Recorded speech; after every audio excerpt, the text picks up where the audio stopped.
I think you have to just have the mindset that there's nothing you're not going to get through, right? Mm-hmm. And there's nothing you're going through that somebody hasn't gone through already. And if you lean on people who've been in the same situation, or maybe not been in the same situation, but will just listen to what you're going through and not even offer advice, but just kind of be a sounding board and, you know, say, hey, I hear you're going through it and it's going to be fine. And just lean into each other. Connect with us on the Emotion Wellness Podcast for a transformative journey of human connection. Witness personal stories, improve your mental health education, and acquire valuable resources for optimizing your well-being. And visit emotionwellness.com for more information. Welcome to the Emotion Wellness Podcast. My name is Jason Turner, and as usual, I'm here with my boy, Mr. Frank Peruzzi. And we have the most amazing guest. Like, the only thing that topped this guest was my son, Sonny, for me. We have the one, the only, the most beautiful, wonderful, amazing woman that I've ever met in my whole entire life. My wife, I've been with her for 30 years. Kathy Parisi, let's give a shout to her. Let's go. Welcome to the podcast. Hello. I am not here without her. So we needed to have you on the podcast because people are asking us to come on podcasts. And there's no way we're going on anyone's podcast without you coming on our podcast first. So we're here and very grateful to have you on, my babe. I love you so much. I love you, and I'm grateful too. Yeah. Yeah, I think it's really important when we talk about mental health, substance use in general. We always talk about the role of the family. Like, outcomes are so much better when the family's on board and willing to take a look at a few things. It doesn't work out usually when people are like, well, that's the identified patient, take care of this, and then we're good. We don't have anything to work on. And so in your situation, it's not the same, right? Like, it's not like you had stuff to work on, but I'm sure, and without a doubt, his recovery and his process was enhanced and came about as a result of your guys' connection, your effort, you know what I mean, and the things that you went through. So I think it's really important that people understand what that was like. I think oftentimes my experience is that Frank's story is so potent and his ability to deliver it is really incredible. And it's just at its surface level, it's an incredible story. And then you add in like the way that you tell it and just who you are as a person. And the focus is often on Frank, but he and I talk a lot, and he always says, the value that you had in his recovery and the role that you played. And so that's what we want to do today. We want to tell that story. I think it's incredible. I can't imagine going through it as an individual, as you, but I also think about, man, I wonder what it would have been like to be the supporting partner. What was that like for you? And so that's some of the stuff that we want to discuss today. For sure. So Wow. Amazing. Let's hear it, babe. I'll ask a question to get it started. One of the things that I've thought about a lot in engaging, just thinking about your guys' scenarios, so many people have different things that they lean on, right? So, Frank talks about being in the hospital, and I think of his process of like, there's nurses and there's doctors, and as intimidating as that scene is, and as there's still people, right? They're just like, there's a flurry of activity. At one point you were helping others in the hospital. So like the focus was, so that helped you to take the focus off yourself, right? I needed to, bro. When I think about you, I think about like, you guys have this big, beautiful house, and like, I don't know if this is true, but it seemed like you're going home to this structure, this home, because not your life partner's in the hospital now and you have your son to take care of. But what was that like, and how did you get, like, what did you use to support yourself? Like, I visualized literally you just laying in bed in a big house, and I imagine the fear and the sadness and the worry and that stuff. And maybe that's true, maybe it's not, but I'm just really curious how you got through that. Sure. To be honest, I wasn't in the big house alone much because I hunkered down in the hospital. So I was sleeping on the little tiny couch in the hospital room almost for the entirety of the 6 weeks that he was there. So I think that helped somewhat because I was in the midst of everything he was going through and not at home wondering what was going on. I did go home to check on my son and made sure that he was okay. And he was with people that I absolutely trusted. He was with my mother-in-law, my sister, people that I knew he was in the best hands. And on those occasions when I did go home, yeah, it was this big empty house and wondering what's going to be. And that's when I actually sat down and wrote the famous letter, because I went home for the night and I felt like I didn't want Frank to feel like he was alone. And I knew that a lot of the things going through his head were, what am I going to be like? Am I going to be able to do everything I did before? What kind of dad am I going to be? What kind of husband? What kind of activities can I do? And I wanted him to really feel like, even if I'm not physically in the room with you right now, I'm in this with you through everything, no matter what. And so that's when that came about, on one of those nights when I was home and not sitting in the hospital. When was the first time you read that letter? Right, like I think you sent it to me that night. I sent it to him that night, and I think a friend was staying with you that night. Was it Chris, maybe? Chris Lavosi.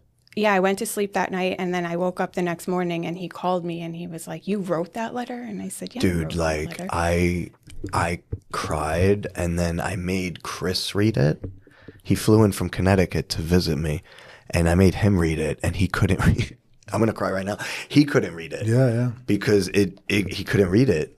Like, it made him cry. Yeah. It's powerful. Yeah. It was so powerful. What was it? So obviously you're saying you cried, but describe what went through your spirit? Oh, dude, just the love. Like safety, so much safety and love, dude. Like, this world is hard. Mm-hmm. You know what I mean? And like to have that one, like, and knowing, like, bro, you know my past, like, you know where I come from, and like the foundation of like my family and the dysfunction of that, and like having her in my life, dude. I'm not like that. It's the safety, the comfort, and it's also like not just from the letter, but Kathy sees me further than I see myself. And Kathy pushes me further than I would maybe push myself at times when I needed it, dude. You know what I mean? She showed up for me like that. And like, it's been 30 years we've been together, man. And like that letter at that time, even if I read it right now, I would cry. Because it's just so powerful, man. It was just like, I needed that, dude. You know, knowing that you were going to be, like, ride with me. She was with me 6 weeks in the hospital, 24/7, except 3 nights. You know? Yeah. 3 nights. That was it. And I had my mom come stay with me, and my friend Danny in New York stayed with me one night. Because I didn't want to die by myself. Yeah. You know? You won't. We're dying together, baby. What if till death do us part? All right, now you sound crazy. Yeah. Another question I have is so Frank and I have talked about him. He's told his story, like he finds out the diagnosis and that. So that's from his point of view. I understand it. What went on for you? Like, were you in the room when he got told? Did he tell you? Like, walk me through that. No. So I was trying to field what I could. So I actually knew what was going on before he did. So I would have these hard conversations, and I would usually say to them, like, look, talk to me, don't talk to him, and I would relay. So when I first had the conversation with a transplant coordinator, it was like, hey, look, this is what it's looking like. And they were telling me they wanted to work him up for a heart transplant or for an LVAD, which is, it's like a crazy machine that basically goes into your heart and keeps it pumping, comes out through your stomach, and you have to plug it in, and this whole craziness. So I actually got that information before him, which was really rough. And I remember you asked, like, who did I rely on? And I remember calling my dad and just throwing it out there. Like, I just had this conversation, and this is what they're talking about. And telling him how, like, there's no way he's getting an LVAD, and he's young and active, you know. And my dad, I remember my dad telling me, like, you do whatever you have to keep him alive, you know. But I just knew that wasn't the right route. And after I had that conversation and did my breaking down, I walked into the room and, you know, basically said, hey, Frank, you know, they're not saying it's going to be a heart transplant, but they're saying that they want to work you up just in case your heart doesn't recover. And they've already done a bunch of tests. And, so I told them, yeah, let's let them work you up. What are your thoughts? And he agreed, because my initial instinct was, no, don't work him up. If he needs it, we'll deal with it. But for right now, like, he's going to recover. Mm-hmm. And they were like, yeah, that's not how it works. We kind of have to get the ball rolling. Mm-hmm. So, but most of those hard conversations actually came to me first, because I felt like it was a little bit softer having me tell him things than a doctor coming in and telling him things. Yeah. I used to hate Dr. Hernandez, because he would be like no bedside manner really in the beginning, and now I love him to death. Like, he's like my brother, but he would come in and be like, you might need a heart transplant, and I'd be like, yeah, right, go fuck yourself, and I'd eat my eggs. I'd be like, get out of here, I don't need nothing, I don't know what you're talking about, you know what I mean? So it was hard, but listen, I love Dr. Hernandez now. Oh yeah, he's the greatest. Yeah. But sometimes they deliver it away, dude, and I told him that, like, you got to deliver it differently, bro. Like, you have to, they need to understand, like, dude, it's like, sometimes they just blunt with it, and it's like, you're giving someone a major, be a little softer with this, man, Yeah, that's a challenging moment in anyone's life. Dude, super challenging. For those of you who might be just tuning in, or even from the start, we didn't really give a background, but we're really having a conversation with Frank and his wife about what happens when your whole world gets turned upside down. And in a blink of an eye. And you have to respond, right? In a blink of an eye. Like, literally a blink of an eye, brother, because, like, we didn't know. Like, I don't want to take you away from your interview, but we had no idea. Like, we had a cough. We knew it was bad, but we didn't think this was going to happen. When he was, like, going through the coughing phase, and, like, was there anything going on for you where you thought it was worse? What was that process? Like, was it? Men are babies in general when they're sick. And so totally agree with that. So. Right. And so for Frank, it's like he would if he had a cold, it was the end of the earth. So when he first got sick, I'm being honest. Can't say that anymore though. No, totally different story now. I'm like dying. No one believes me. Right, because when he Literally. But to be fair, Frank, like, when you had a cold, you were dying. When you here this is different. But he's asking what was my initial experience. Go ahead. And my initial experience you were kind was, of like cry wolf. You have a cough. Okay, you're going to be fine. And we went to all the doctor's appointments, and I tried to kind of read up on what's going on and be proactive. And because I remember he actually had a pulmonologist appointment that was several weeks later, and I kept going online trying to get something sooner, which I ultimately did. And so in the beginning, I was thinking, okay, like, this is fine, whatever. And then when they diagnosed him with pneumonia initially, I was like, okay, this is good. We know what it is. Now we can fix it. And then as things started to get worse, it became apparent that something else was going on. I thought, okay, it turned into this pneumonia to something worse, that pneumonia, not ever thinking he's in heart failure. The first time I really found out he's in heart failure is when I meet him in the hospital up in Temple, and they're telling me they have to intubate him, which was petrifying. So yeah, in the beginning, I didn't realize how serious it was. I don't think any of us did. No, I did, though, at the end. At the end, for sure. But in the beginning, we all thought you had a cough. Yeah. And I did for a while feel like I was telling everybody. Literally, I've texted people. I told you. I was telling people I feel like I'm dying. But no one freaking believes me. Like, towards the end, I felt like I was dying, bro. Like, you were. I know. I was literally dying. Yeah. I had less than a 10% survival rate. How did you approach the Sonny situation? Like, how did that piece, Yeah. That piece was tough because it was hard to make him feel safe and know that everything is going to be okay and be honest about what's going on. Yeah. And I actually spoke to some counselors in the hospital who deal with children dealing with this type of situation, because I really needed some advice in terms of how do I talk to my son about this, because he's going to overhear conversations. Yeah. He's going to know things. He's gonna pick up on energy too, and he's absolutely right. He's a smart boy, and there was actually a question he asked me, and he said to me, I told him Dad needs a new heart when we figured that piece out, and he said, well, where did they get the heart from? And I didn't know how to answer that question for him. And so at the time, I actually said, I'm going to ask the doctors because I'm not really sure. Yeah. And then I spoke to the counselors and they said, I think honesty is the best policy. And because the honesty is always going to be better than whatever he conjures up in his head if you don't give him information, which I think is just good advice across the board in terms of parenting.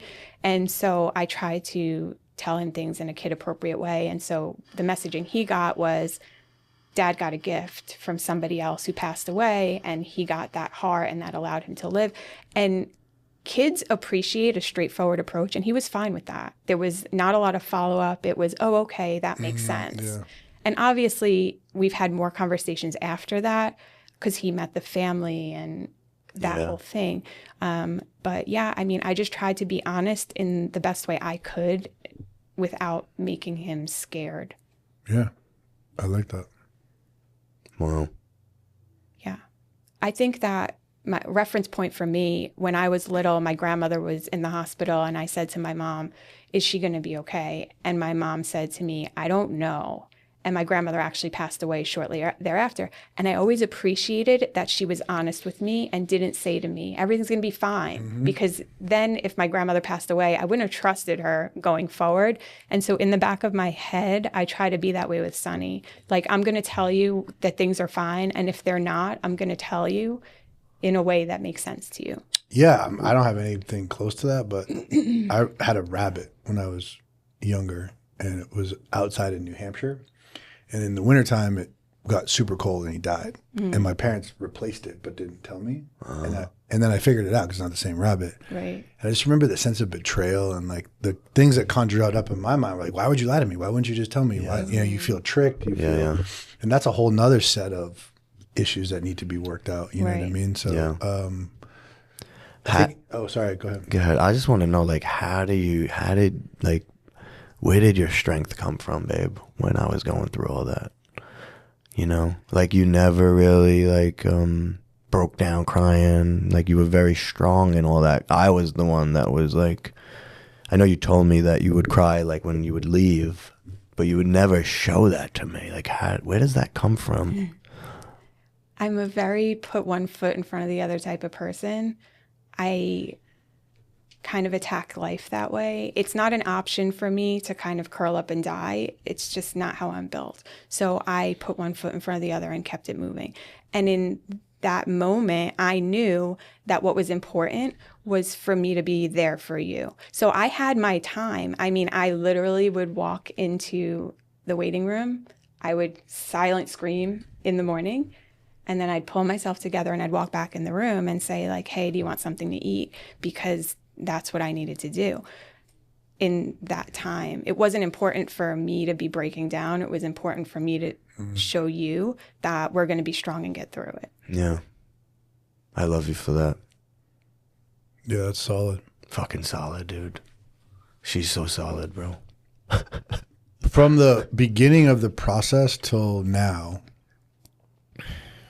what differences individually and as a family unit and as a couple? There's three parts to that question. Like, you as an individual, you and Frank as a partnership, and then you guys as a family unit. How has the impact of this scenario, can you see the impact of it post? Like, how are you guys different? Are things different? Oh, yeah. Yeah. We are absolutely different. I think as a couple, we have different perspective than most. And Frank and I have been through some stuff. I mean, even before this, right? Like, we went through addiction and like we've gone through real life stuff together. And I think that probably made it easier this time around when it was like, hey, there's nothing you're going to put in front of us that's going to stop us, right? I think that we appreciate things that maybe other people don't because we knew how close we were to not having it anymore.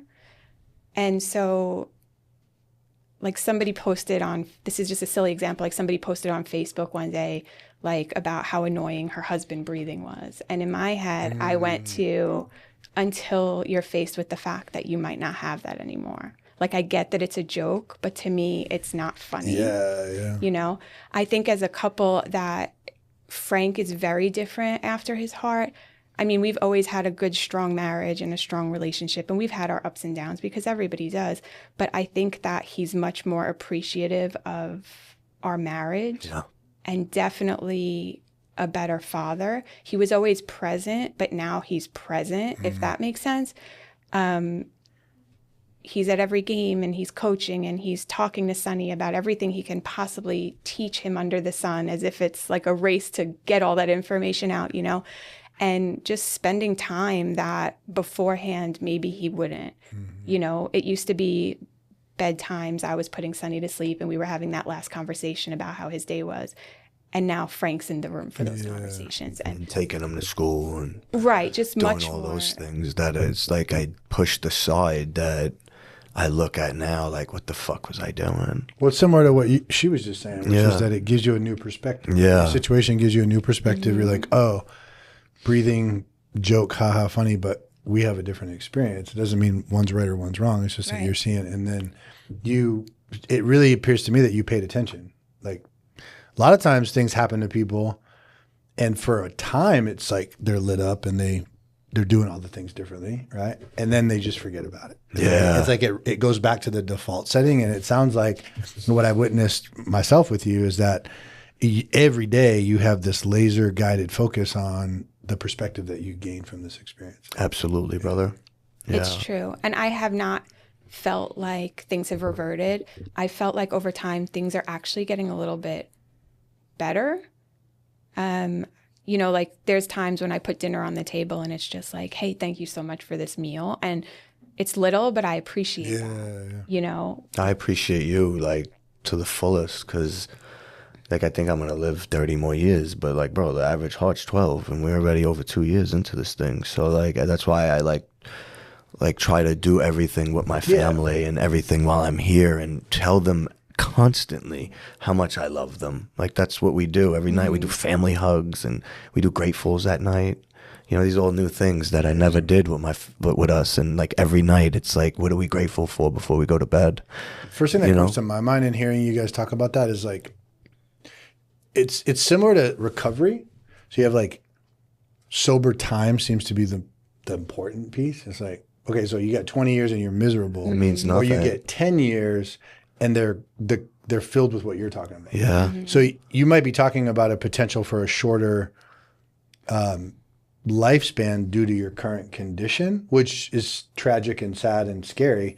But the 10 years that let's just say it is 10 years, like those 10 years are better than anyone. Well, I act as if it's only gonna be. Yeah. In my mind, I don't say that, but I act as if, dude. Yeah. Like, and that's why I'm like fucking. That's why I'm taking to the Spurs game tonight. I took But him out. like you're really living is what I'm saying. Like, Yes. So this idea of like the way that you guys are living now, even if it becomes shorter, is like it's actually a blessing. A blessing, brother. The current time. A So many people are blessing. taken for granted every Yeah. day. So many people are living the silent desperation and they're cohabitating and they're, you know, like ships passing in the night. And all that kind of stuff. You see that all the time with couples and with her and I. Like the middle of the night, sometimes I'm like, I'm here with her in the bed, and Sonny is in the room, and we're healthy, and that's all that fucking matters, dude. Yeah. Like nothing else matters. Is that we're in the bed, like because I couldn't hug her for 6 weeks. You did like a penguin on my shoulder. And then I couldn't really hug you after the thing because I had that freaking thing on my arm. Yeah. Like it was like I couldn't fully hug you for like 3 months. Well, and you're also really face to face with very real potential that you can't do anything because you're not going to have it. Right. Dude, death or what would my life look like? All that. And that's why that letter was so powerful, man. Like, because I didn't know. They're telling me I need people to help me, bro. I'm fucking 43 years old. I've been working out my whole life. I need people to help me in my life at 43. That's why I was like, I don't listen to that shit. Yeah. You know what I mean? Whatever the fuck they tell me, I don't fully listen, bro. Yeah. You know what I mean? I listen to them with the meds that I need to take, but I got off all the meds because I did my stuff. You know what I mean? And she's the biggest freaking support in all of it, man. Like, I am not who I am. I'm not alive. I'm not here today without you. I mean, that's just the reality. Well, you had all that support in the hospital and the critical time, and then post, it's been the healthy meals and the You know, I mean, our whole lifestyle changed. Like even our lifestyle, like like the DoorDash is gone. Like once in a blue, you do something, but we're cooking our meals. We're eating. She works out with me every weekend. We do grounding together. We do meditation as a family. These are things we never did. You know, family workouts every weekend. Me, Sonny, and her, non-negotiable. These are like great things that we do. We pray. You know, the gratitude at night. You know, and then we experience life to the fullest because we don't know. So like every day is truly a blessing, you know. That's why we broke Sonny out of school today. We pulled him out. Yeah. One thing you said too about like how has it changed me, and you were talking about the parallels between addiction and what we're going through now. And I was actually talking to a friend yesterday whose husband had a heart transplant, and she and I try to kind of be support for each other because nobody understands what this is like. It's like when you walk into a room with other addicts and you can talk about things that a person who's not an addict is not going to have any idea what they're talking about. And I had that same experience in Al-Anon too, like stuff that I would talk about with women and they'd be like, oh yeah, like, you know, I was on the hood of the car, and other women would be like, what the heck, you know? But for me now, I struggle with, like in addiction, the family often struggles with control. How can I fix it? How can I make him stop using? How, you know, and that whole piece of it. And I find now that pops up for me again, not around drugs, obviously, but around his health and wanting to make sure like he's okay, and or the doctor's visits and the meds and all of that piece. And I have to pause sometimes and actually give it up to God and know that I'm not in control of any of it, and I can do what I can do, and I can help you be healthy and call the doctor and make sure you have appointments. But at the end of the day, like I can't go down that rabbit hole, and because I know like at the end of the day it really has nothing to do with me. It doesn't. It's all in God's hands. We read it the other day with the Daily Stoic. Everything's right. The Eisenhower, prior to the invasion of Normandy, wrote a letter, and it was just about like if they were to get defeated. And then he wrote the other letter, and it was just like, this is all in God's hands. Yeah. Like everything's prepared for us to do what we have to do, but the true lies in God's hands. And Dr. Reddy told me the same exact thing. I said, dude, are you going to save my life? And he says, it's in God's hands. The doctor. The doctors were telling me that. That's wild. Yeah. Which was refreshing, to be honest. Yeah, actually. Yeah. Because most doctors are... No, they weren't lying. You know, have like some form of ego or... And it actually strengthened my faith even stronger. Because I have a doctor here being like, dude, it's not on me. It's on God for your life. I'm going to do my best, but he's working through me. Yeah. You know? So it's like, God, you're everything. I surrender. Steve Wisniewski came in the hospital bed. Offensive lineman for the Raiders. I love him to death. I talked to him last night. The Raiders lost. He would come in and he says, God loves you so much. He loves you more than you could ever love your family or your wife or your son. So if God wants you, Frank, then God's going to take you. And like as fucking crazy as that is, there's a lot of peace in that, dude. Yeah. When you could really come to that true surrender, there's so much peace in it. It seems to me there would be this crazy. This point at which like the tension, right? It's like the initial shock, all of the trauma, for lack of a better word. Is there a moment that you think back on where that shifted, where it was like, I'm really curious about like the ability to just breathe. Like you're talking about the breath, right? With the joke and the meme, but I'm literally thinking like you get hit with this news as a family, and then it's go time and it's tension and like you can't really relax because you just don't know. So is there a moment that shows up where you're like, oh, whew. I don't think there's a moment. I think that over time you start to settle into the new normal and you realize that the new normal is more normal than you expected. Yeah. When you get a heart, they come in and they literally give you a binder of do this, don't do that, make sure you know, crazy stuff, right? And then you start to live and you realize like, okay, I can have a salad. At a restaurant. Which sounds so silly, but like in the beginning, they're like, you can never eat a salad out again. Ever.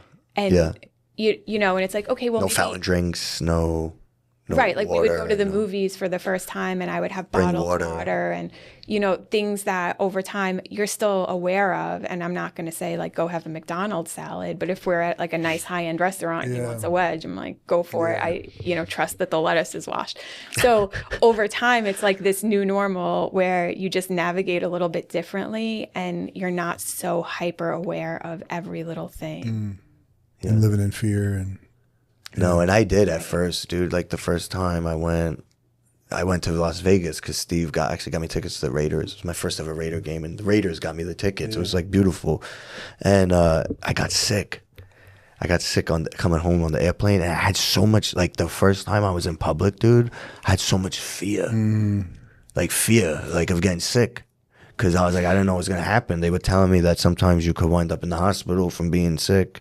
Again, you especially early the first 2 years, you get high rejection. And so I would have massive fear, dude. I would wear a mask. I still got sick with the mask on, but I had a lot of fear just being in public. Right.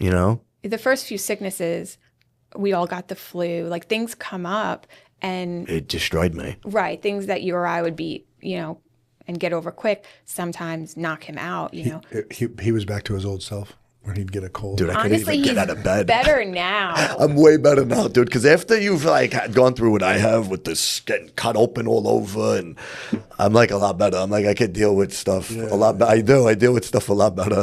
And we've also had the conversation where rejection of an organ is not what people think. Like usually it's not like, oh my gosh, we need to rush you in and you need a new heart. It's like, hey, we need to adjust your meds and get you back on track. But the signs of it are so, what's the word? Like they're not glaring. They're not subtle. Right. Subtle is the word. So it's like if you're more tired than usual or whatever. And like I've had the conversation with Frank after all of this, whereas before it would be like he had a cold and he was dying. Now I'm like, look, if you're really dying, you have to let me know. But if you're not, you have to let me know that too. So I think that he's more aware of that because sometimes he'll be like, I'm so tired. And, he might have a few days where he's tired. And I'll be like, are you tired because you're doing a lot? Or are you tired like something's wrong? We need to call the doctor, So I think he's more aware of it too, which makes things a little bit easier. Yeah.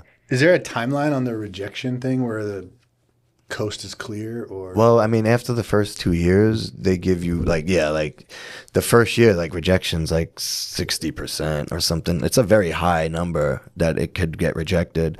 After the second year, it's like the coast is usually clear, but I don't know, they don't know, like things could happen, but usually past the second year now, and my body feels like so in sync.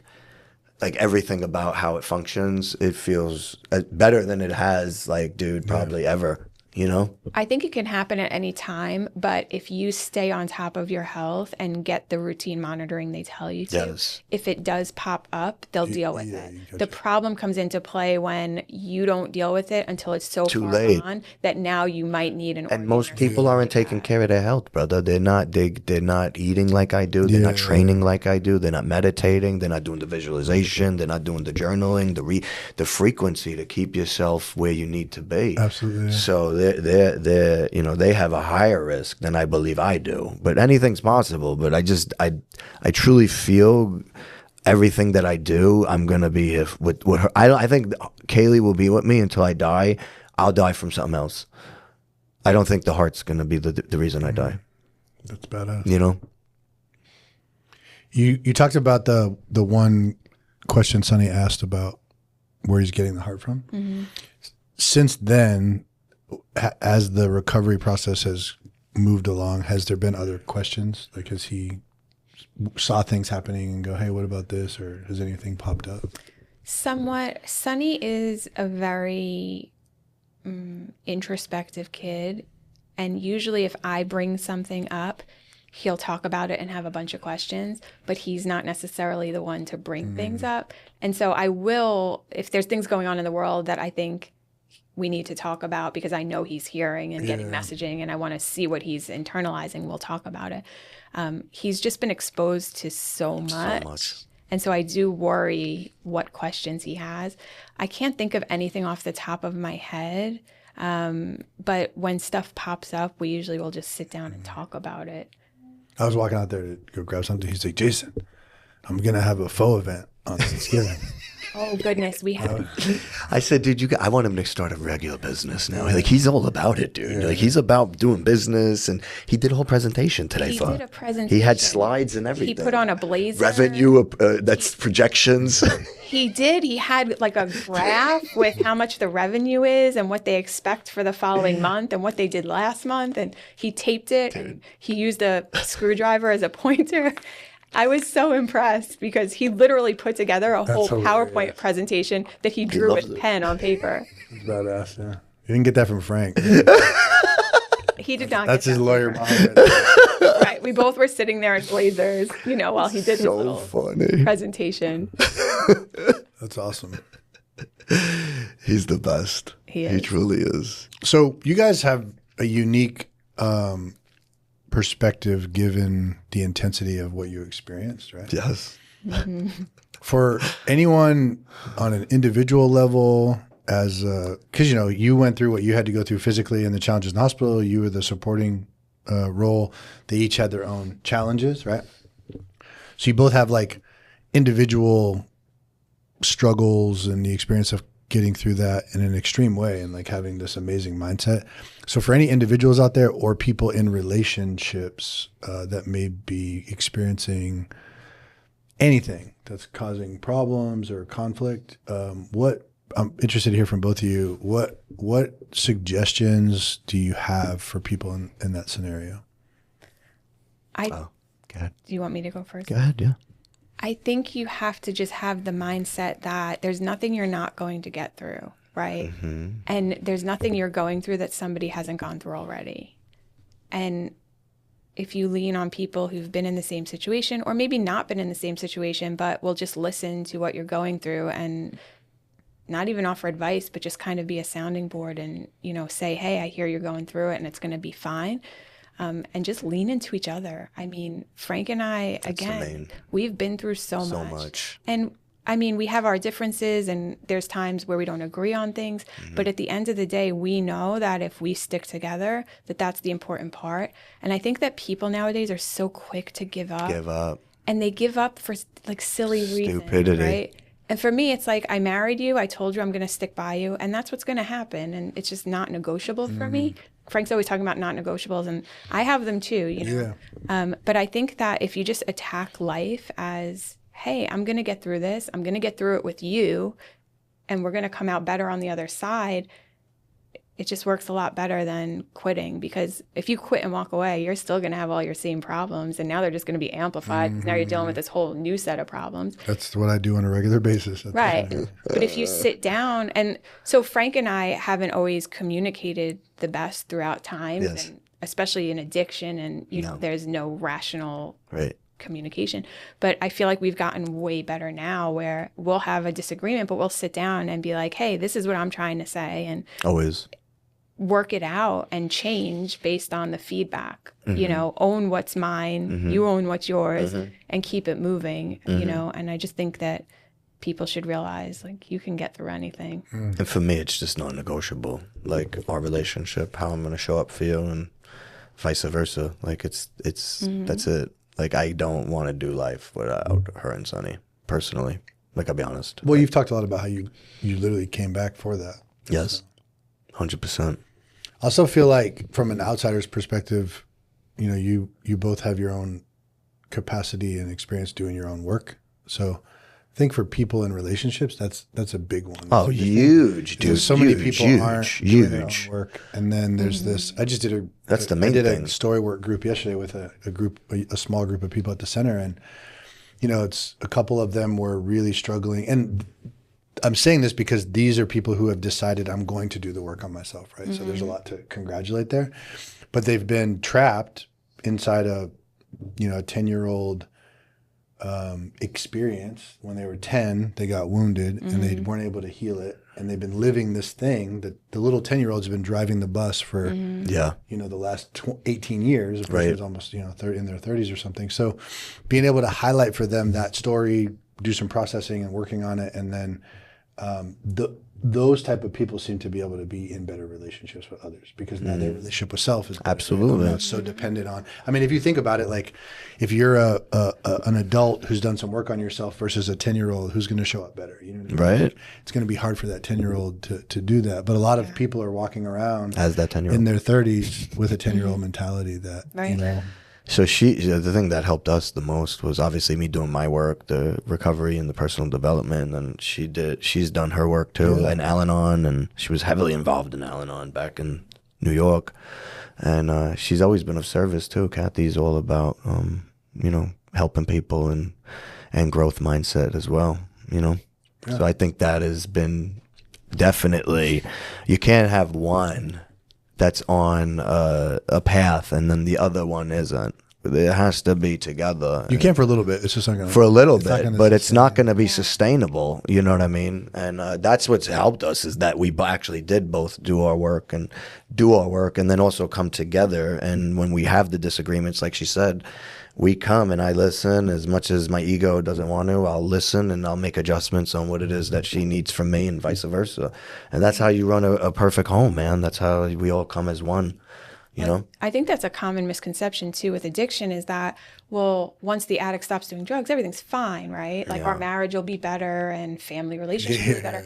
And that's not true. No. I mean, you can take the drugs out of it, but all those feelings around what happens don't go away. They cause their own problems. So. Right. And the distrust and the worrying and all of that stuff, and really repairing the damage and being able to say, I'm strong on my own. You're doing what you need to do, and I need to do what I need to do. Yeah. Because I feel like people who are in relationships with people who are in active addiction become just as crazy.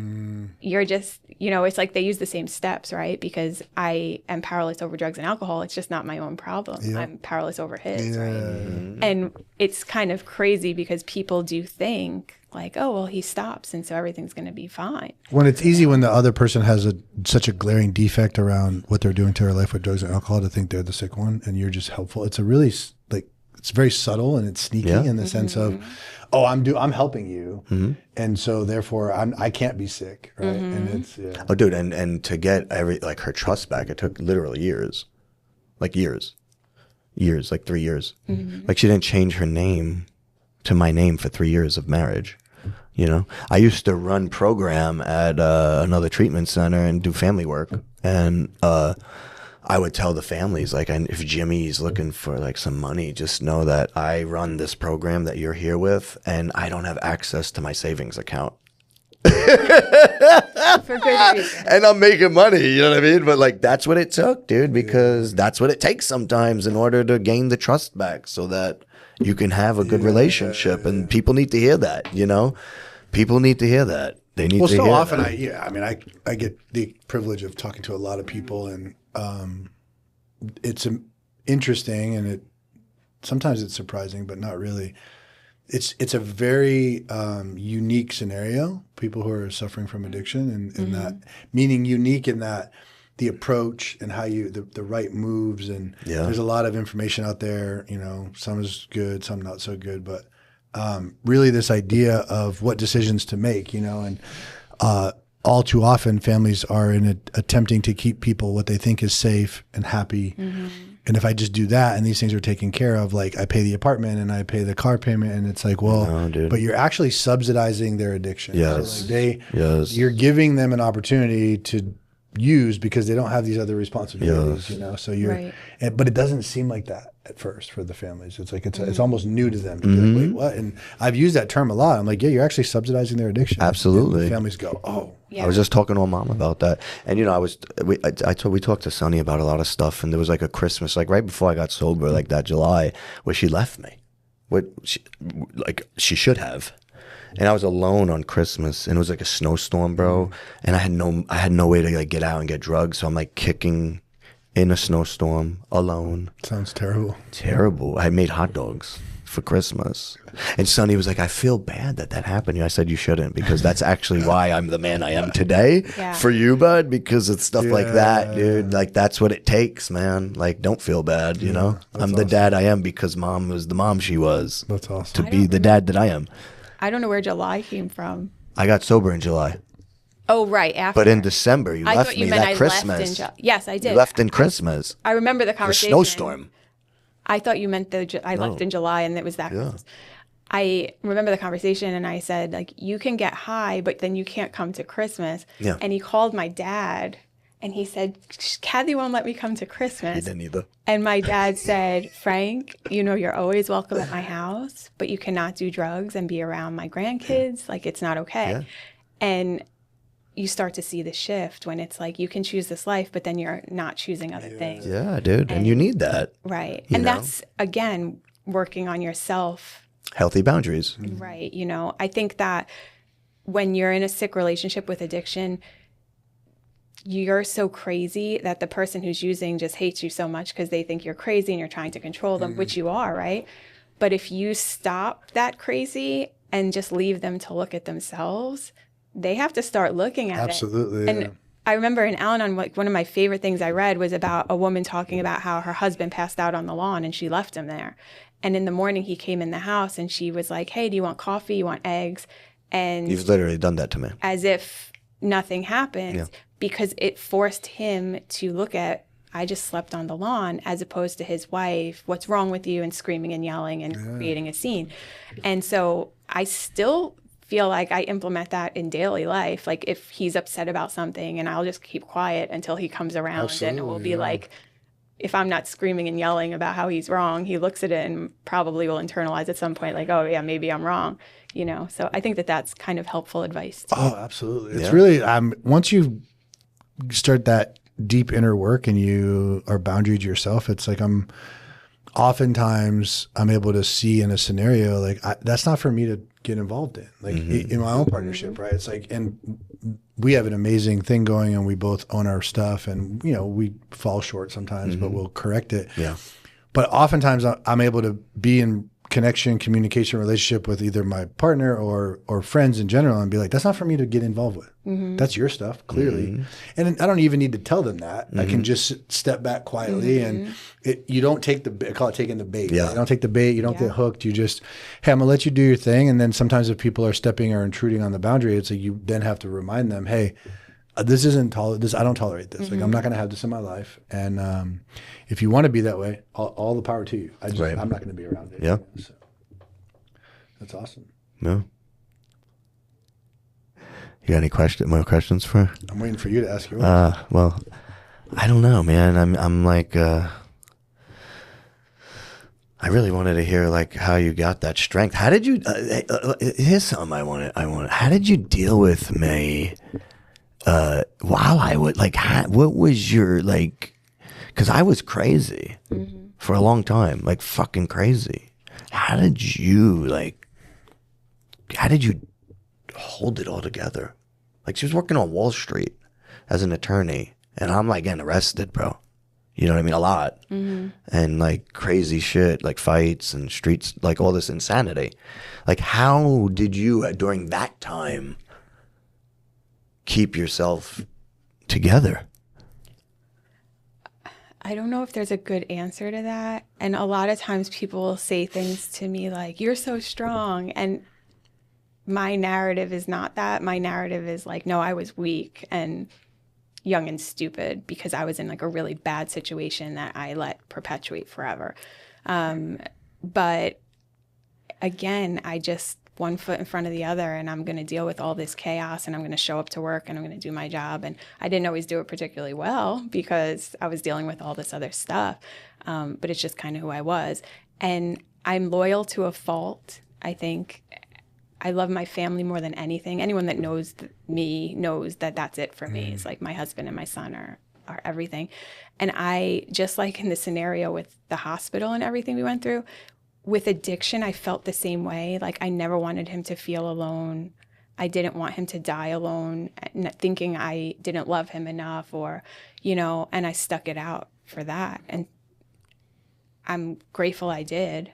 And I'm grateful that we both put in the work to get to where we are today, because we have a beautiful life and we have a beautiful family. And, you know, I'm grateful for every minute of it. But I don't really have a good answer for. I think you actually spoke to it. I mean, I think there's a lot of truth in that. Meaning, if you look at the progression of your process, there was a time where you left him. because you were getting well, right? Like you had to leave. You're not allowed to come to Christmas, and you spent it alone. Like, so I think there is a bit of illness that allowed you to stay in the codependent realm, and you getting into the space of the Al-Anon program and you guys entering into recovery allowed you to heal those wounds and like not be in that position. So I think you answered it really well, actually. What did you see in me? I mean, I think you have one of the biggest hearts of anyone I've ever met. And you have this like rough exterior. Like everyone's always like, Frank's loud or, you know, abrasive or, you know, whatever they say. But at the end of the day, it's like you have a huge heart and you're funny and you're caring. And, you know, I know that you would do anything for your family. And the same thing I loved about you then is what I love about you now, you know? Thank you. I love her. Look at that face. She wore her hair like that in the hospital every day. So I said, you got to wear it like that today. Yeah, the samurai warrior. Yeah. Well, we're drawing near the close of the conversation. It's been really interesting for me, and I appreciate you entertaining my curiosity. I'm very close to both of you, and hadn't really had those questions. We hadn't been able to have that type of dialogue before, or we haven't had it. But in closing, what are some things that you have? Do you have some things that you're checking off? Like you have this perspective, right? Like you go through this intense experience, and you have a new look on life, and you're taking every breath not for granted. You're like, so have you guys have you made plans for anything in particular since the? Oh yeah, dude. I mean, I've been doing it, dude. Like as far as like travel goes, like I wanted to take him to all these sports things, which I like knocked off. And like we want to go to Europe now. Like next year, we're going to go to Italy for the first time. I want to travel and see the world, dude. Yeah, grow awesome. Emotion, just focus on what we're doing. Like this is a giant part of my life, what we're doing, dude, you know? And just really, it's just like fucking making this national and the best out there and growing this podcast and just living like our life, man. Travel. Like that's the main thing. Like I want to see the world, dude, before I think some people, die. the reason I ask that question is this is where it comes from. I think a lot of people are like, someday. No, we're doing it. As if like someday. No, we're doing it. We've been doing it, dude. Okay, like cool. travel, like all that you see. I traveled a lot, and now I want to see Europe. I want to see the world. So every year I want to we're going to hit a country, you know. But I've taken him to like the NBA Finals and the World Series. Like even when I didn't really have the money to do it, but I was like, dude, it's like the Yankees are in the World Series. I'm going to take them, and it took my mom and my wife. It was like a night that I remember for the rest of my life, even though they lost. It wasn't about the Yankees. It was about the family. Yeah, you know. So having those memories with him and doing all that, because he loves sports, you know, and exposing him to all this stuff, right? Like even though whatever, the Aspire thing, you know what I mean? Like exposing him to that stuff. Him sitting down with us when we negotiated me coming in at Emotion and being part of a freaking actual business deal. Like exposing Sonny to everything in my life, my whole family. It's another reason why I love Emotion. I get to expose my family to this life too. You know what I mean? And all of my life, which I never would have done in the past. So I'm so grateful for that. And travel is the main thing, dude. I really want to see the world. I haven't. I've only seen America and Mexico and like, where'd we go? Bahamas or something. But I want to see like other cultures outside of a beach, you know? Right. Yeah. We do a lot of like, hey, we're going to road trip this weekend. And we're doing a lot of that stuff we'll go too. to like a hotel that's an hour away and just do some fun stuff. Just for like a night, you know? Cool, yeah. Like tomorrow we're going to Fredericksburg. I get honored for and I'm going to miss the step up, but I get honored for the heart tomorrow. So we might, I don't know if we're going to stay tomorrow night, but our anniversary is next week. So we'll get like a little cabin somewhere or something, you know, just do it. I love it. Yeah. Just do it. Do it all. Everyone out there, do it all, because time, you think you have time, but you don't. Well, that's like, I you took don't. that approach with my truck and the tent and just want to explore. And you drove and you went to Oregon and all over and you're shooting and you're doing all the shit you want to do, because that's what we're supposed to do, bro. Yeah. You know? I think the whole retirement idea that was ingrained like when we were kids, like with our parents and whatever, is shifting, right? Because you see, if you wait till you're 65, you can't even. I'm in the this is the best I'm gonna be right now. Like, what's stopping you from getting in your truck and, you know, driving for 2 weeks and exploring the United States? I mean, why not do it now? Yeah, we have to. I love that. I always say, have fun, dude. We gotta have fun. We're gonna do business, but we also gotta have fun. Yeah, absolutely. You know. Well, thank you so much for coming on. No, it was. I love you so much. Yeah, I love both you guys. I love you, dude. Oh, we love you so much. We do. Really great, really great conversation. You're our family. And then James over there is first time. James, you got in on the family action here, dude. You're in the circle, dog. Big shout out to James. And James is, look at he's doing all that. He's doing everything with us. And he's Italian. Who don't love Italians? Let's go. Nice. Thank you, sir. Thank you, man. Thank you for connecting with us on today's episode of the Emotion Podcast, where we discuss all things mental health. Connect every week as we explore incredibly intimate stories of persistence and hope. Delve into mental health education and explore valuable resources. Available on YouTube, Apple Podcast, Spotify, or wherever you get your podcasts. And visit emotionwellness.com for more information.